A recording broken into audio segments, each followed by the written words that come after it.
Hello everyone, welcome back to Spararia YouTube channel.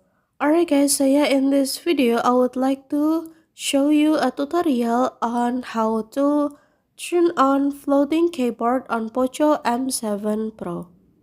Alright guys, so yeah, for those of you who don't know that the primary purpose of a floating keyboard on phone is to allow the greater flexibility and customization on the on-screen keyboard position and size, enhancing usability, especially on larger devices or when multitasking guys.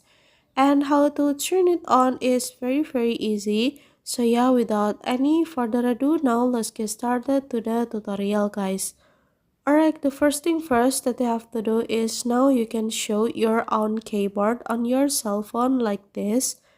And then after that, now you can click on the left side of the keyboard to go to menu and click floating.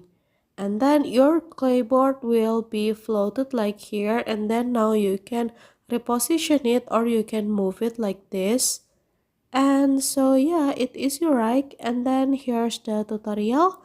Thank you so much for watching. See you guys on the next video.